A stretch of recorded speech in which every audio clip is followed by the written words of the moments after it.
YouTube, what's happening is Wednesday, June 12th. There are 15 games to talk about on baseball today. But first, as always, drop a like, subscribe if you haven't, because if you're not, you're missing out. Because yesterday, I went 11-3. If you followed some of my plays, I know you made money. I see comments saying they made money. So if you're not subscribed, what are you doing? You're clearly missing out. Or that, do you hate money? I think you might hate money because I know I don't. I love it. 6 units back in the bankroll, 16 for the week, over 56 in the last 30 days. And this is all on 1 unit bets. We don't have 5 units here, 10 units here. Nah, these are 1 unit bets.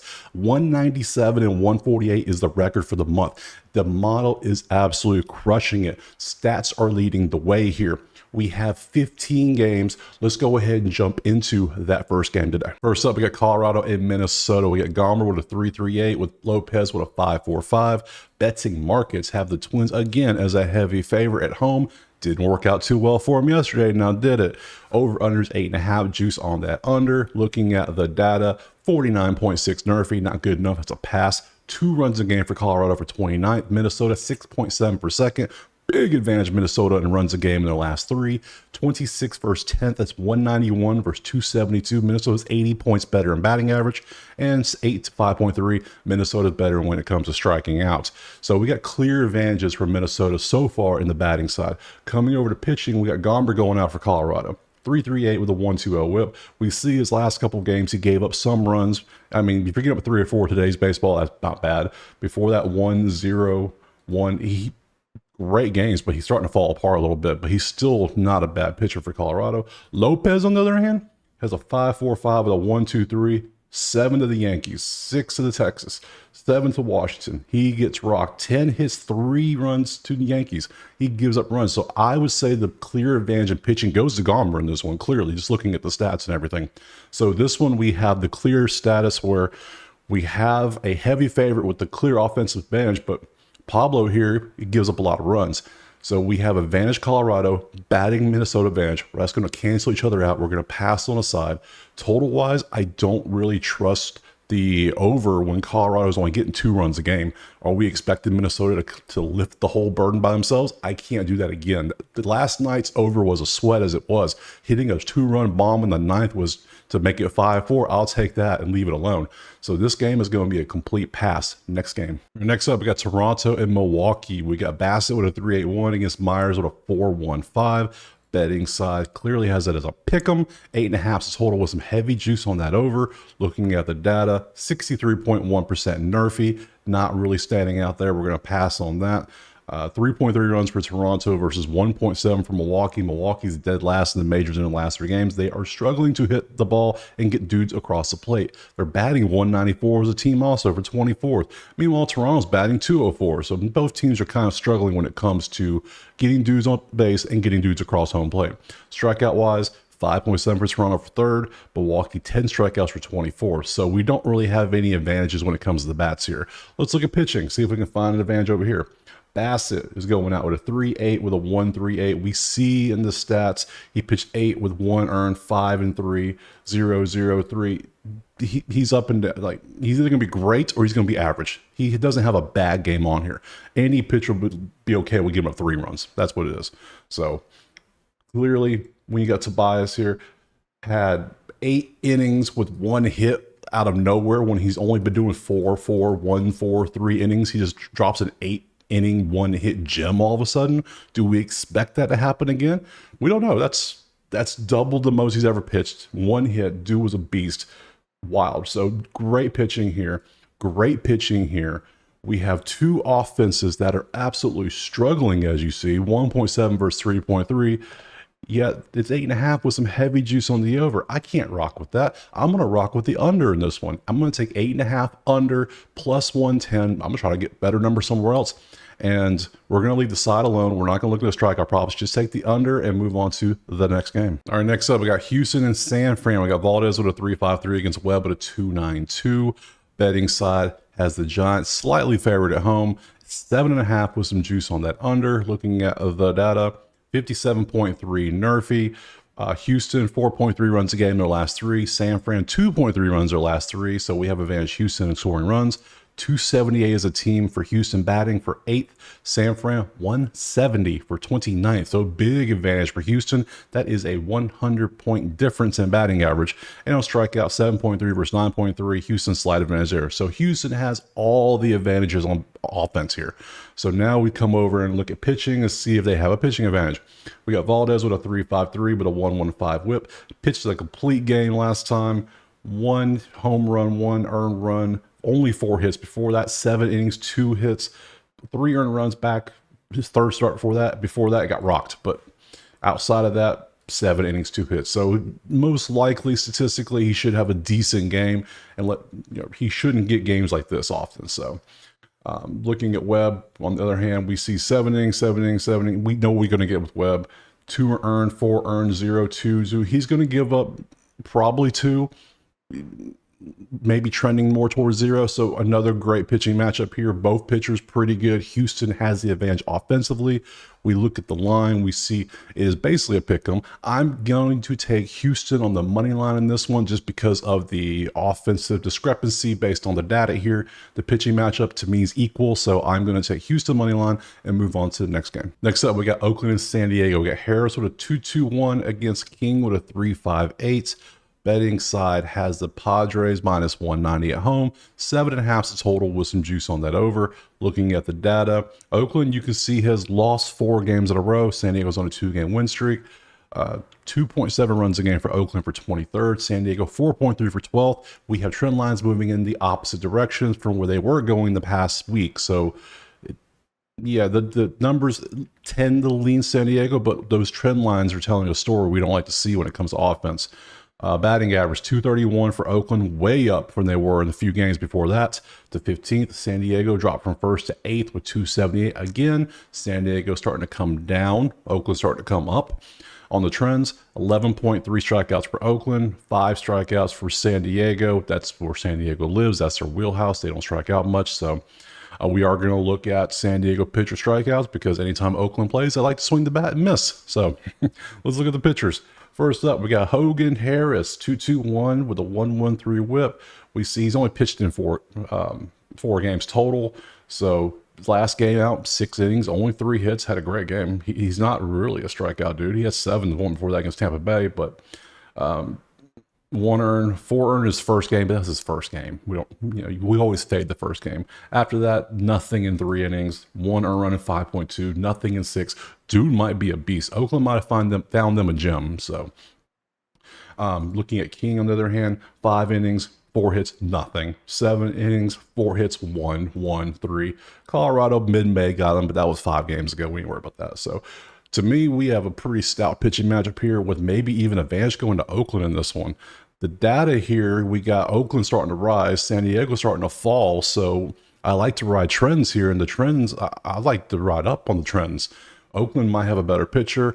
This one's too close to call. I lean Oakland. I'm just going to say I lean. I don't care what the number says. It could say 190. It could say 390. I don't care. I'm leaning Oakland in this one because of the stats, because of the trends, because of the pitching. So, but am I going to put my money on it? Nope. I'm not crazy. So I lean Oakland, but I pass. Oh, and we got to look at King's strikeouts. I almost forgot about that. So King's strikeouts, 5, 4, 7, 6, 7, 11. We can look at his prop. We'll go look at that and see how what we can get for him. If it's about 4.5, I'll take it. 5.5, maybe. I got to think about that. Anything higher? No, can't do that. So outside of that, lean Oakland money line. King strikeout props. Next game. Next, we got Atlanta and Baltimore. We got Schwarzenbach with an 8.38 with a 1.45 whip against Povich with a 10.13 with a 1.69. This might be the highest 2 combined ERAs I've seen this year. That's wild. Looking at the betting side, we have the Orioles slightly favored at home. 8.5 the total with some heavy juice on the over. Data. Atlanta's on a 4-game losing streak. Baltimore's on a 5-game winning streak.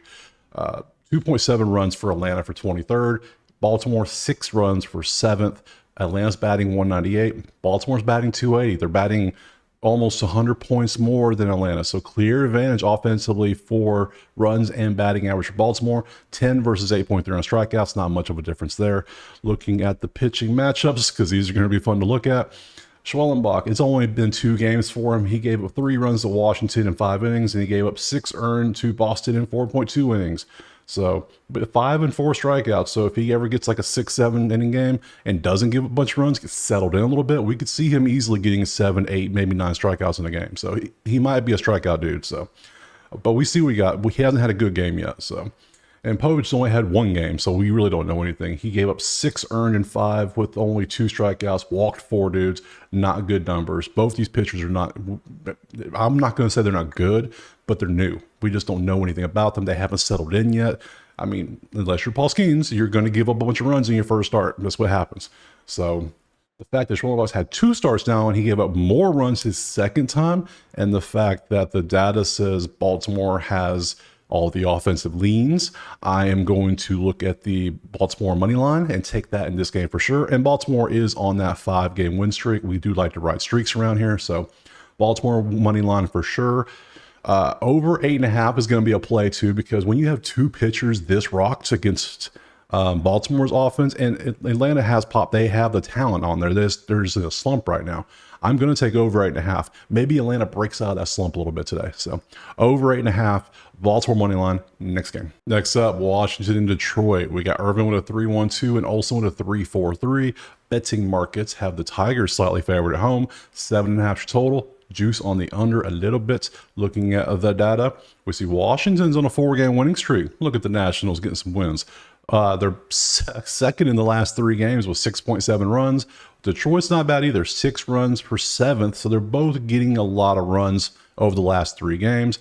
Washington's batting 253 for 12th. Detroit 219 for 18th. So advantage Washington a little bit there. 8.7 versus 9. No really advantage when it comes to strikeouts in this one. Looking at the pitching, we start with the road team. We start with Irvin for Washington, 3-1-2 with a 103 whip. We see 6 innings, 4 hits, nothing against Atlanta.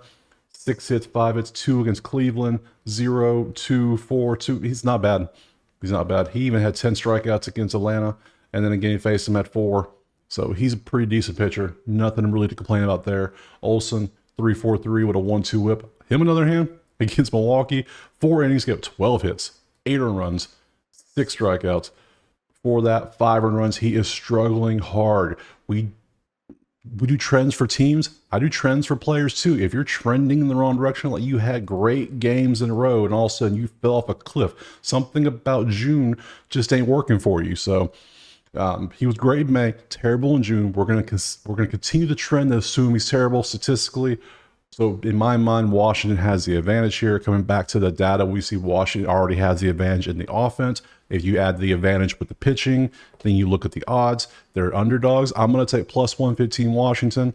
7.5 in this one with 2 offenses that are struggling like this, with one pitcher who's struggling and one pitcher who's pretty decent. I'm going to leave that alone. So we're just going to take Washington money line and move on to the next game. Next up, Chicago Cubs in Tampa Bay. We got Assad with a 2.74 and Savali with a 5.51.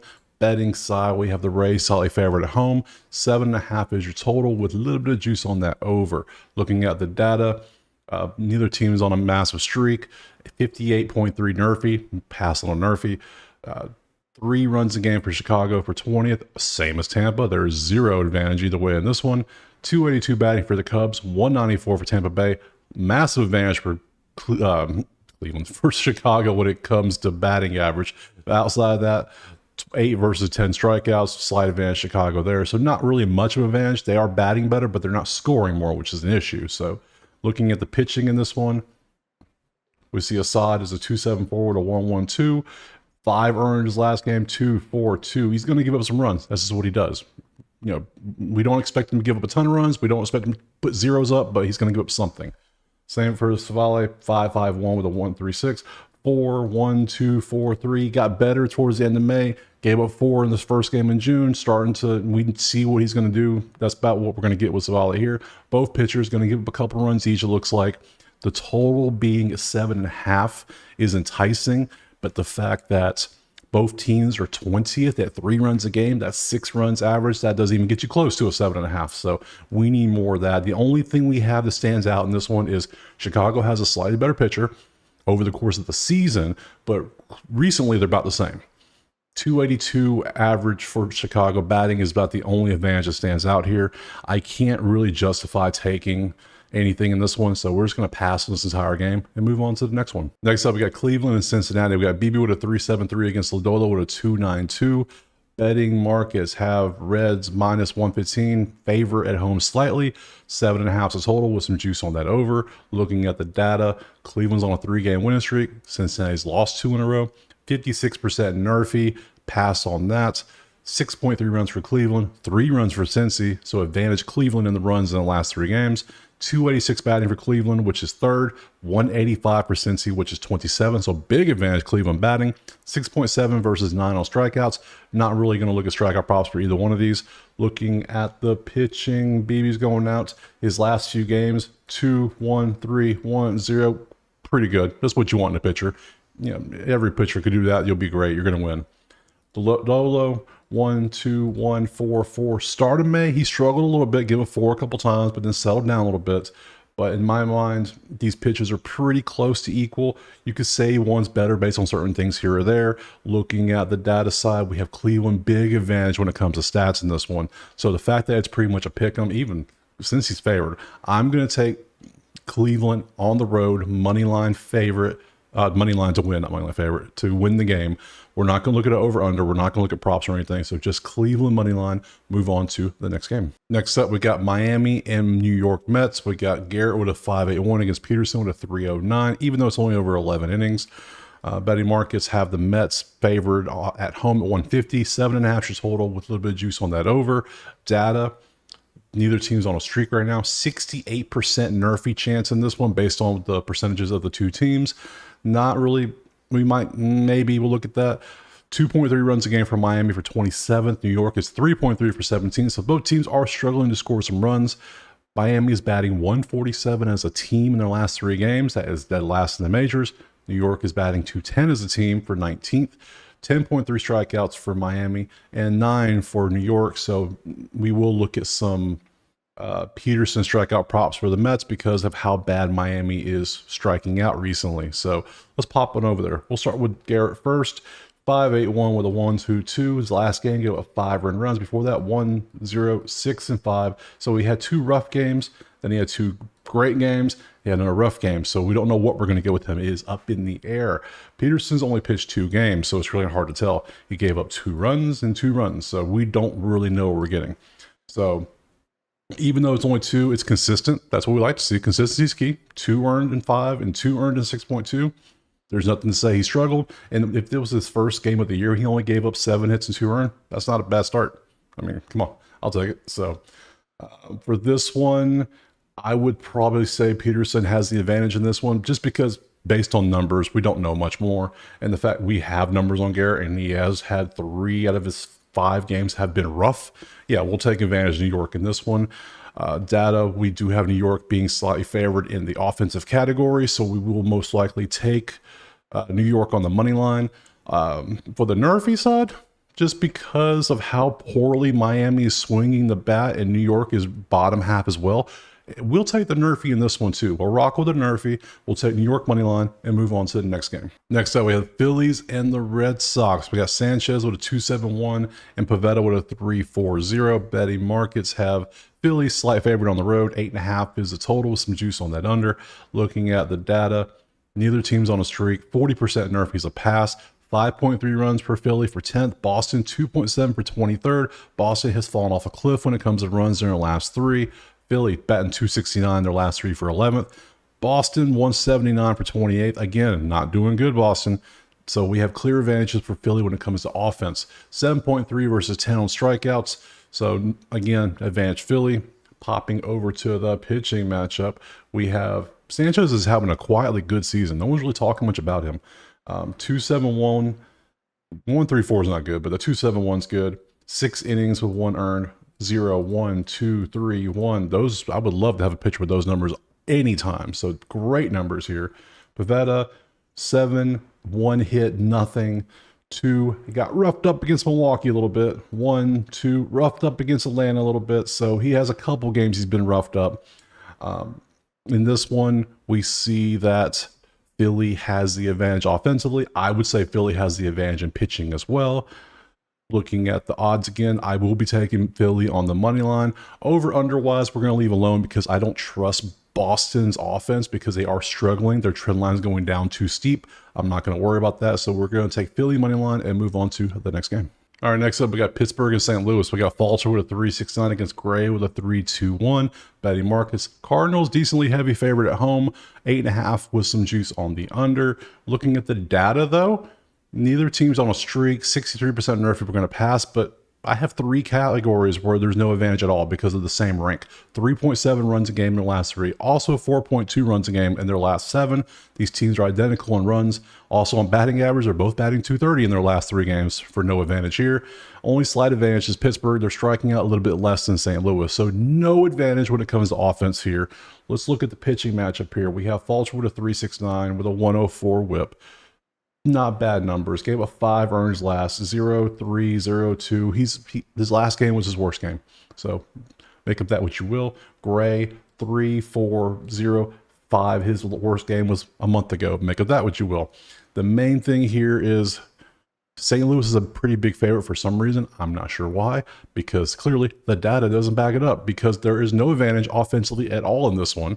And pitching matchup, when you look at just the base off pitching for them, I don't see much of an advantage. The whip is almost the same. The ERAs are almost the same. The data is clearly the same. This entire game has to be a pass. Next game. Next up, we got Yankees and Royals. We got Poteets with a 1.72 against Altavilla with nothing, but only 1 inning. So take of that what you will. Betting side, though, we have the Yankees minus 155 money line on the road. 10.5 the total with some juice on the under. The reason why is because it's mainly a bullpen game definitely for Kansas City. 1 inning pitch, it might be a rough day for Kansas City.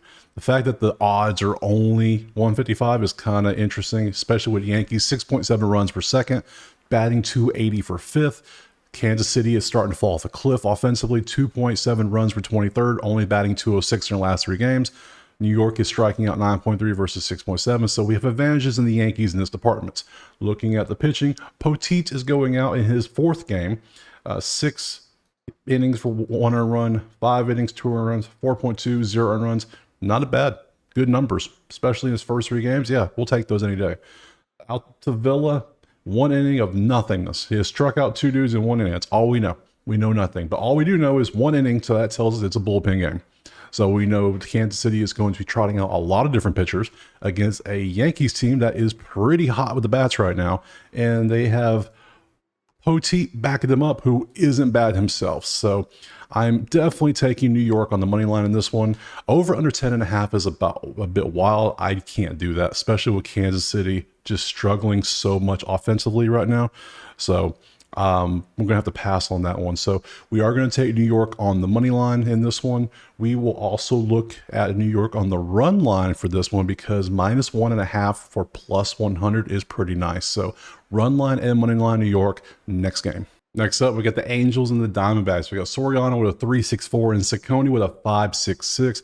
Betting side have the Diamondbacks favored at home. 8.5 total with some juice on the over. Looking at the data, 46% nerfy. Neither team is on a streak right now. Angels 4.7 runs their last 3 for 11th. Arizona 6.3 for 5th. So we got both teams trending up. Batting average is 279 for the Angels for 7th. Arizona 321 as a team for 2nd. Again, both teams trending up. Both bats are on fire. 7.3 versus 6.3. Bottom 10 strikeouts. So we're not looking at strikeout props. We will look at pitching though. Soriano 3.64 with a 1.21. 1 earned his last game. That was good. Before that, 4.4, 1.04. So he has a history of either giving up 1 or 4. That's what you're going to get with him. One of those 2 options. So that's good to know. Looking at Ciccone, though, on the other hand, 7 hits, 3 earned, 5 hits, 1 decent game, 6 earned, 6 earned, 1, 6. So he's either going to give up 6 or 1, most likely. That's what you get with him. If you get both of them giving up their maximum in these games, you're going to have a lot of runs scored. I would, against these offenses right now, I would say at least one of these pitchers is going to get rocked in this one. So looking at the over under of 8.5, I will be taking that over at this one at minus 125. Try to find a better number somewhere else. Looking at the money line side, I can't back either of these pitchings staffs right here, right now, because both numbers aren't that good. Just looking for the season story, those numbers are better, but I can't do it. I look at data. Arizona's offense is hot. So is Angels, but not as high as Arizona. I can't. We're just going to take the over 8.5, root for the offense, and move on to the next game. All right, next up, we got the White Sox and the Mariners. We got Cannon with a 5.94 against Miller with a 3.81. Looking at the betting side, Seattle heavy favorite at home, 7.5 total, a little bit of juice on the under.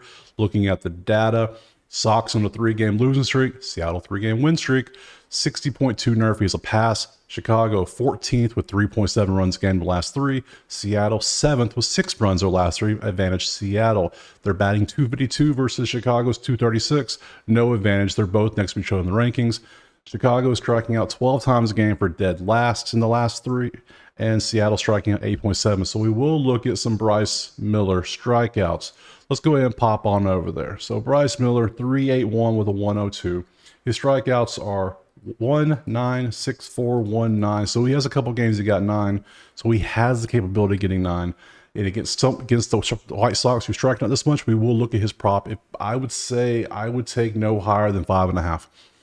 I'm very conservative on strikeout props because I just don't like.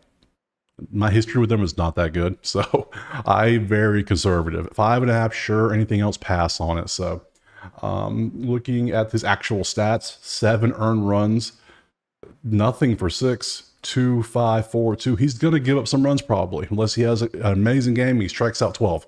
So, Cannon for the White Sox, 3 innings, nothing, 5 for 4, 3 for 2.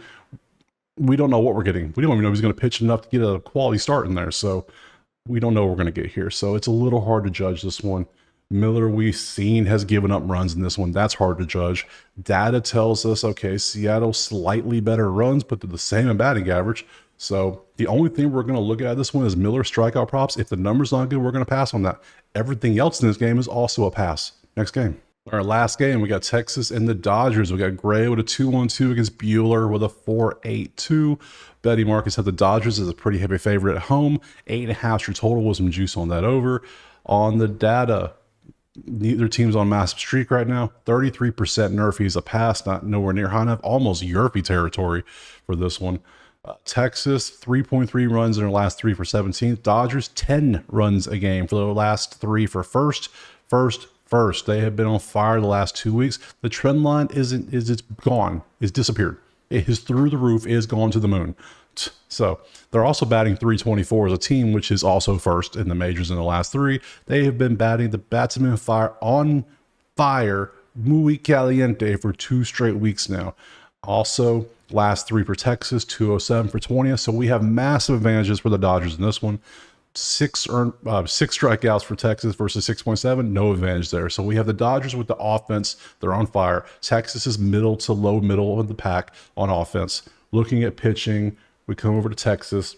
We see Gray's going out there. 2.1 for nothing. 5 for 2. 6 for nothing. 6 for 1. 7 for 2. He's a good pitcher.